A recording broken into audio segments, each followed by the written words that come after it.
Thank you everyone for coming to this Geowoodstock. For complicated reasons that I will not get into, but just to say that I chose to make my speaking presentation a video.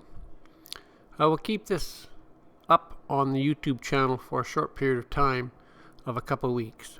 Now, my name is Marcus Solomon and most people know me as Pere Rabbit.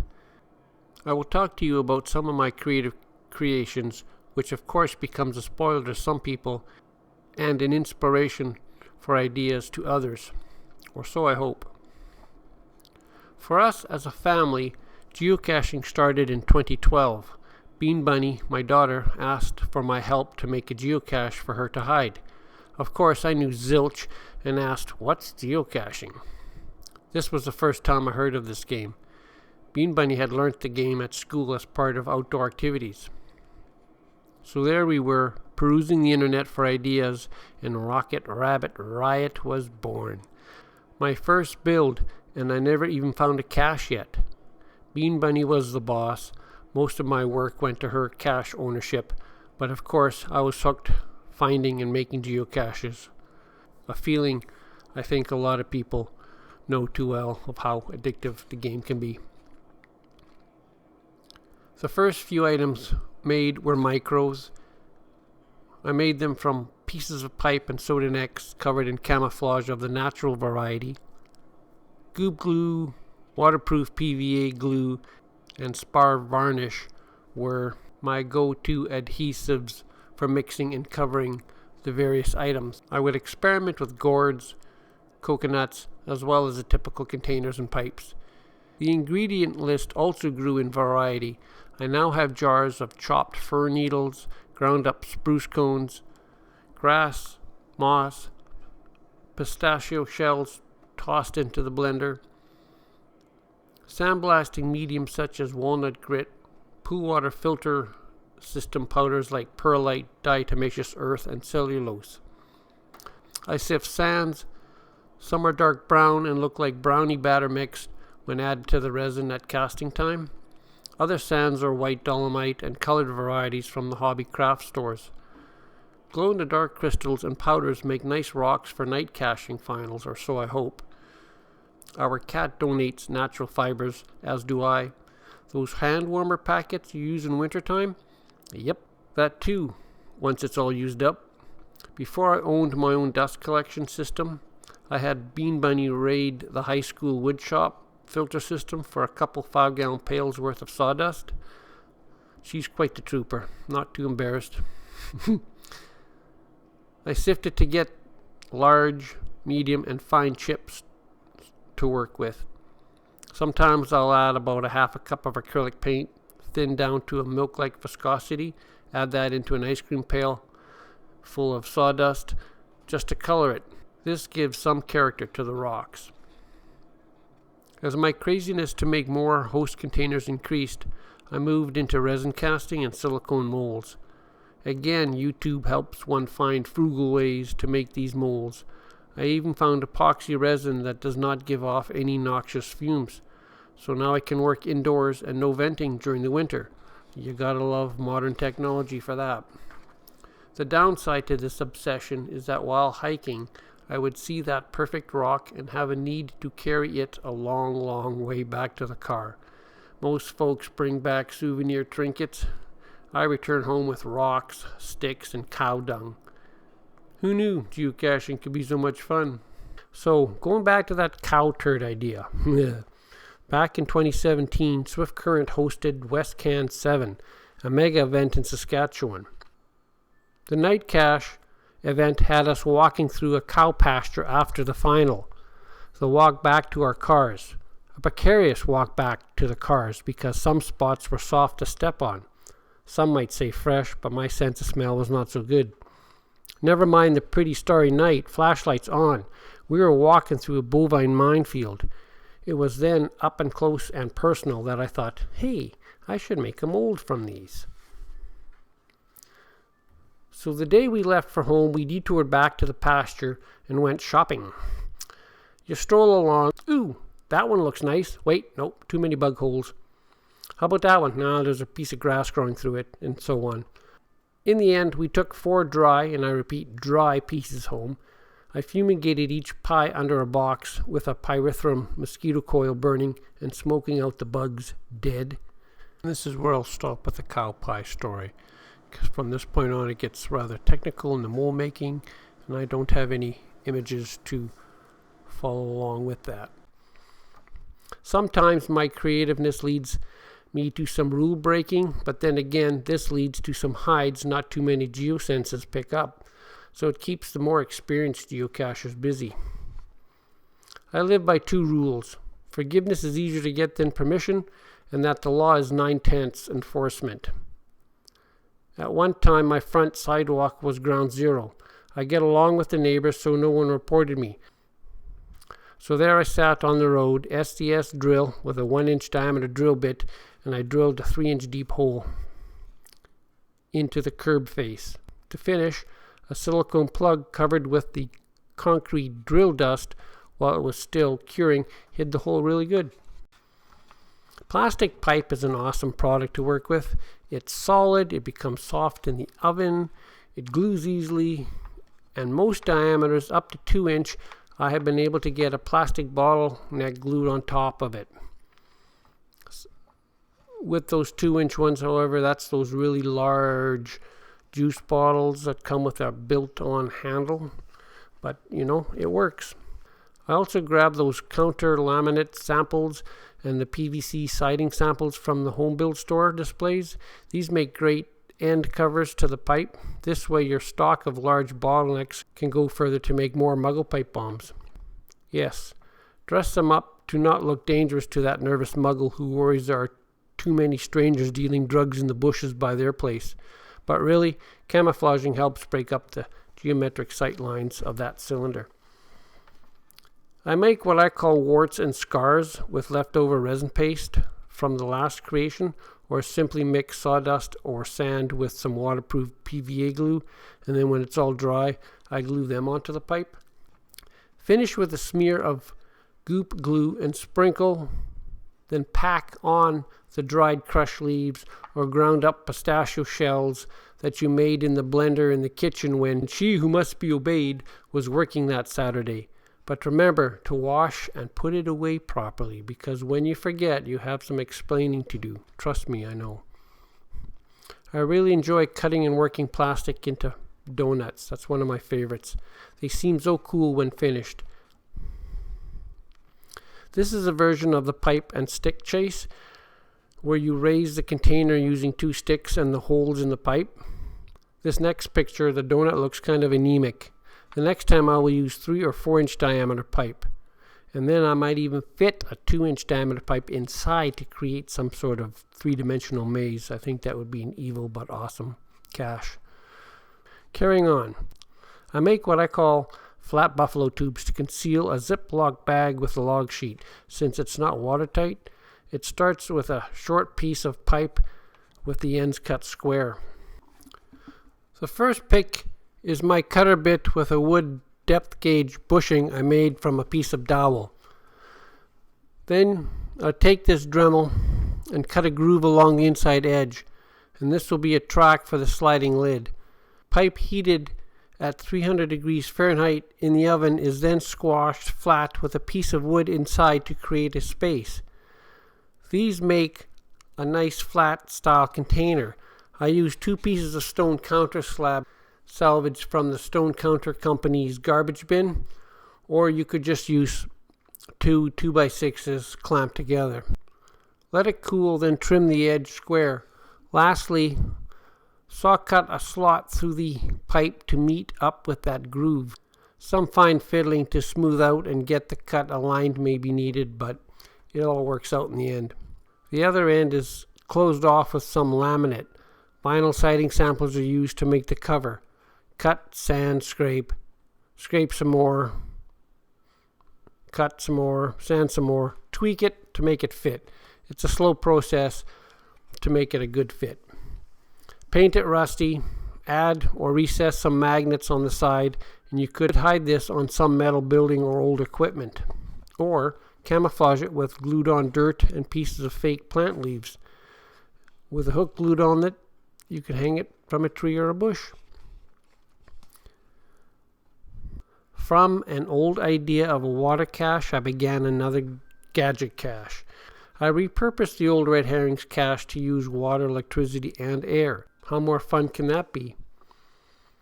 It is my first setup with an Arduino to control a sprinkler valve, the air solenoids, and sound effects. I never did learn how to write code, but a fellow geocacher does, and that's another great reason to attend events. Meeting other people, network with other skills. I even found another geocacher who has a wood lathe. You get the idea. Anyways, getting back on topic. There is a speaker mounted under the stainless steel top and another one under the control box. 24 volt AC, air line, 2 water lines, and some control wires run underground and then up to the firework looking cache.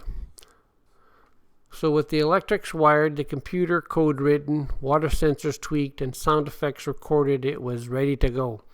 I even have an introduction with instructions played through the speakers when you push the little silver button at the front of the rocket or firework, or as I like to call it to my neighbors, yard art. Since I make these for people to enjoy, I would rather they chose to get help instead of a DNF. The clues given within the graffiti that I have on the cache was still a little bit too vague. What was needed were cheat sheets or a help card.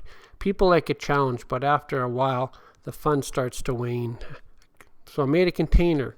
I offer a blue or a red side. Stole that idea from the Matrix, of course. Anyways, this help container is a 2-in-1, one pipe inside another. The inner pipe is almost the same length. I wanted more rigidity on the inner pipe, so I made it a little bit shorter. The blue card offers criteria to consider. For example, can you use any water port or just one specific? Or does it matter? Can you pour into more than one? Does that matter? And so on. The red card is a full-blown explanation of timing and logic. You still need a level of coordination and finesse to reach the key points to advance that logic.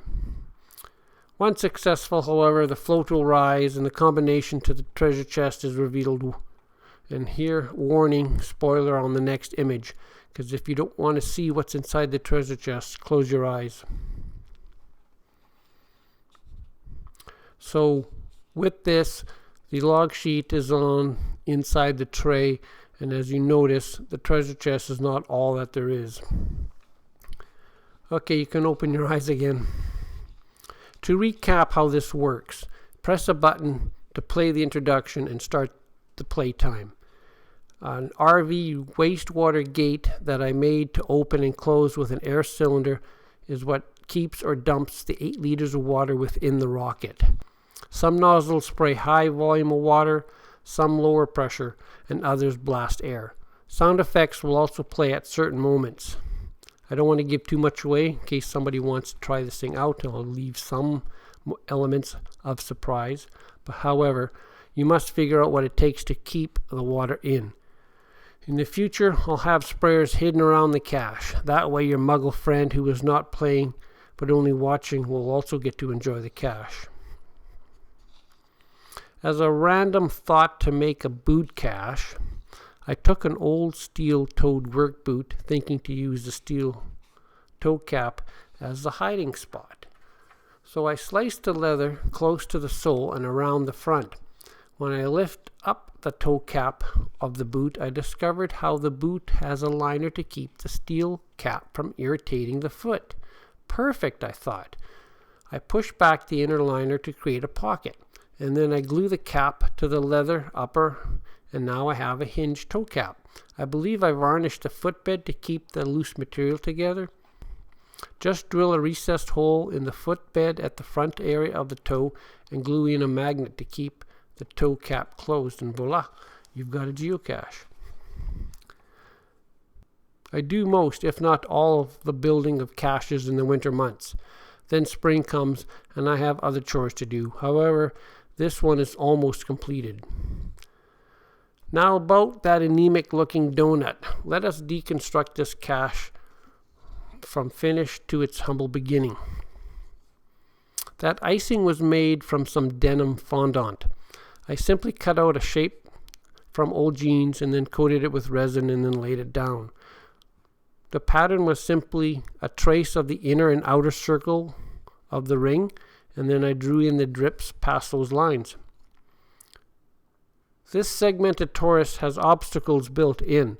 The dark slots are walls with a designed obstacle. The second photo is how I kept string fastened into the pipe.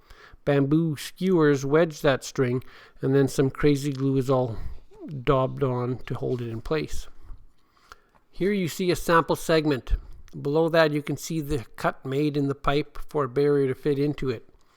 I use arborite for the barriers.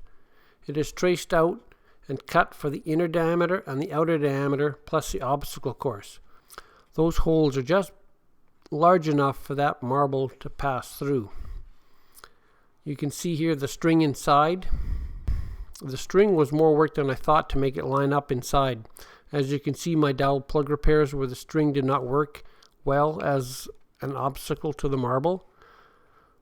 The marble is what you will need to get out from the maze. The combination will be etched onto it using a diamond-coated Dremel bit. Early prototype ideas. That is a spherical Bison tube where I cut off the nub from the keychain component, but I chose not to use it because I was concerned that it may come apart while it's inside, since its two halves unscrew. I dry fitted the pieces to make sure the cut angles worked out and that I did get a 16-inch diameter donut. Behind it, taped to the wall, is the obstacle plan. On the top, you might see two dark lines, and these are the planned exit and reset or entry holes for the marble to come and go. I originally wanted to have a 2-track maze, but using 2-inch diameter pipe just isn't room enough. When I use that 4-inch pipe, then this idea might happen too. My production line of Bison Tubes first coat is using green colored resin this time, and then I think that's bandsaw sawdust because it's nice and fine. I like the smooth texture of it. I liken this to breading chicken before it's fried. A very simple idea was to use a soup can. After cutting open the can, I filed the lid's edges flat so as not to be sharp. Then I glue on a magnet and then drop the lid down into the can. The Right in the Rain log sheet is cut round and slightly smaller than the lid so it hides behind the lid and you can't see it. It is kept in place with a magnet on the lid. I even punched 4 holes around the perimeter side of the bottom end of the can to drain any collected water if the can was put back in an upright position. It is meant to lay sideways. A simple slap on the can frees the lid and out come the log sheet. My first donut shop. I found a discarded shrinking garden hose, those as seen on TV type where it wrinkles and shrinks back when not in use and then it expands when the water's turned on. Well, I cut off the hose ends only to discover there's a rubber tubing inside, and it's the kind that slingshots are made from, so it's very stretchy, so I'll have to use that on another Gadget cache later on. However, the nylon canvas tubing is very, very durable. So what does one do with this canvas tube? Marbles fit inside. I could melt a viewing window in this canvas to see a portion of the marble, but not so big that the marble could be squeezed out. If I sew the ends together, baker's dozen. 12 marbles plus 1. So what I end up doing is I etch a number on one marble with a Dremel and the diamond bit, of course. And I made 4 of these donuts, each having a different color of marbles. One has 13 yellow, another has blue, and so on. Since the window is small and our local blind geocacher, yes, we have one and he does still geocache, My Gadget caches, he also curses me, however, I'm deviating here. Since the window is small and our local blind geocacher would have trouble seeing these, I etched the number all over that one marble. So in happenstance, some portion of the number should show up when it is rolled past that window. The plan is to pinch the marble around the ring until the right marble appears. Once you have all 4 numbers, you would just need to work out all the possible combinations of those 4 digits to access the locked box. I use the color of the marble in reference to a flavor as a hint for what order the numbers would work for the lock. For example, lemon meringue, strawberry, blueberry, and licorice would be an example of this. Keep it fun, remember. Not everyone wants to work out the 24 possible combination lock numbers. This all fits inside a birdhouse that has no hasp or lock, but it is locked. I will only say that you can see it looks to be nailed together, and that I have used magnets to help keep the nails in place. Lastly, I will show you a Gadget cache that is placed in a library. I came upon a discarded toolkit case, and of course it has a molded blow form, so I cut out that interior molding just to have the clamshell remain. Since this case is now structurally flimsy, I attached a piece of wood along the side so the exit hole and the pipe have something solid to attach to. I also rough sanded the inside of the box for better glue adhesion later on. The exit hole is all you see in this case, and the case is locked. So how do you get to the cache? How does it reset? Those answers will come soon. In my endeavor to have fun with pipe, I also learned to make T-fittings. By the way, PVC or ABS glues both work well on PVC pipe or ABS pipe. I used a small paintbrush and not the cotton swab stick in the can to apply the glues. Both the glues or plastic intermixing held together when locked against the workbench. I measure and cut the lengths as required, then tape them together for a dry fit and mark glyphs on the pieces to help me from not mixing up the order or the orientation. I dry fitted the entire maze first so I could easily change things if it was required. I have lots of scrap pipe, no cost to me, but buying fittings could be expensive, and I don't think you could design the tight turns or get as much crammed into the box as I have. Also, this is way more fun. As assembly progressed, I decided the cache box will go in the corner, and I made it to fit exactly the height of the case interior so the cache box lid, which is hinged, cannot open because the case lid will be against it. It also lends support to the flimsy case lid while closed. The ball return or reset chamber is a 4-inch pipe capped with plexiglass on both ends. A spring keeps the ball from accidentally falling out of the return to reset hole. I used a clear rubber ball. Slicing a slot in the ball, a piece of paper with the combination written on it was inserted into the slot. Then the slice was glued back together with clear silicone or goop glue, I can't remember. Using a rubber ball was an idea because the cache is located in a library. Shh, remember, indoor voices. And it also adds a level of challenge to follow it through the maze. There are 2 dead ends. These are planned. They help you find your way if you're lost because there can only be one direction you will hear the ball roll. Therefore, you will know on the map where you are. I also added a curve, or what I call a roller coaster section. It takes away that angular bumping you used to navigate. A little more challenge maybe. Height restrictions are thought about. Maxing out on the height also gives structure support to the thin case lid. I use spray foam as the adhesive. It bonds reasonably well to polyurethane plastic and fills the void so everything is more shock resistant. Should the case be dropped or banged, the pipe won't be stressed and perhaps break apart. I did not fill it solid with foam. Continuing to enjoy myself, I thought the spray foam could look like burning embers, so I painted it with some red and yellow and a wash of black. And originally I tried to paint the pipe to look ashen, using a gray dry brushed over the black.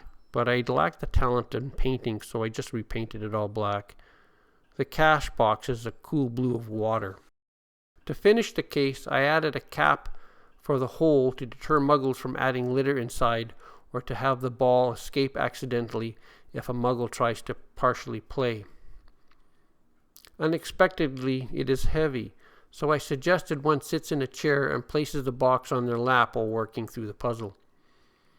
Again, fun is the end result, so I have included a map, and I made a sleeve on the top of the lid to hold this map card. The map is a 3D line drawing. It is also posted on the cache page photo gallery just in case the card is lost. And lastly, the hint is literally the map written out. Forward, down, forward, left, back, etc. I thank you once again for watching what I would have wanted to present live at the event but could not. I also want to thank the organizers for giving me the opportunity to be a presenter. If anyone wishes to copy these ideas, please do so. Let's keep raising the bar of fun in the geocaching game. And thank you, West Virginia Tim, for being my inspiration to start making gadget caches, which released that monster of creativity in me. Cache on.